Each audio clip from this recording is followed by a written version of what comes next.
And with us now to discuss is Chad Wolf, former acting secretary of the Department of Homeland Security under the first Trump administration. Chad, thank you very much for joining us today. We always appreciate your time on a weekend, especially.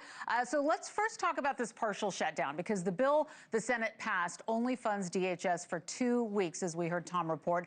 During that time, lawmakers set to negotiate this new funding package. Democrats threatening to withhold voting on any new funding if changes aren't made to the way ICE and Border Patrol are carrying out operations. That is a huge talking point in all of this. So I've got to ask you, do you see Republicans giving in to their demands at this point? Well, I sure hope not. And as the saying goes, you never let an incident or a crisis go to waste. And that's what we see Democrats doing, right? So if you go back for 4 or 5 years, they wanted to abolish ICE, they wanted to curtail ICE, and they've wanted to change ICE for some time now. And so what have they done? They've put sanctuary city policies in place throughout the country.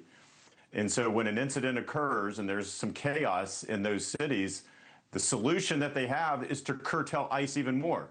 And so it's a strange logic flow. Instead of saying, look at everywhere ICE operates throughout the country, very safe, non-chaos, able to do it.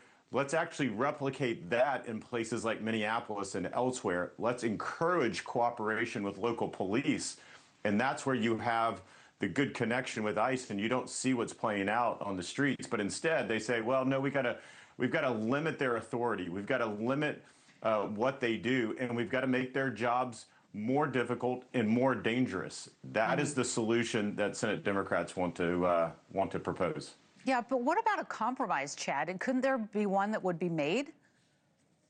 Well, there probably is. I mean, I think there's some common sense solutions. So if they want to have ICE go through more rigorous training, I'm for that. I've heard body cameras.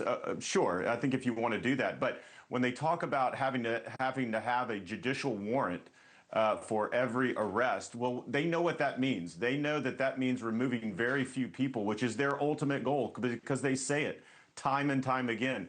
They don't want ICE removing people from their neighborhoods. Mayor Fry says it almost weekly. And so they've proposed a set of solutions here that are very dangerous for ICE, but it limits their authority. So in 3 years, in 4 years, you have another Democratic president who decides to open the border. You're not going to be able to remove people as ICE should.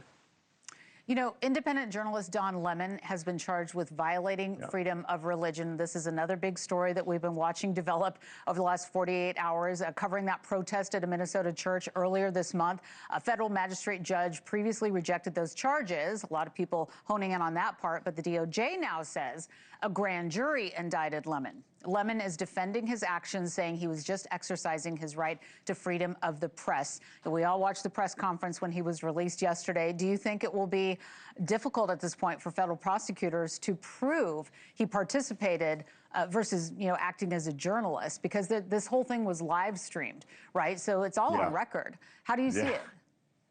Well, it is on record. And look, obviously, this is going to end up in the courts.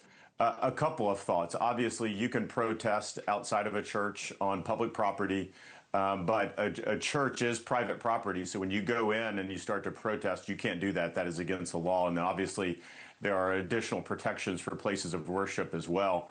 I think in Don Lemon's case, a lot of it is on tape. And I think that's what the DOJ has cited in court proceedings and into that grand jury.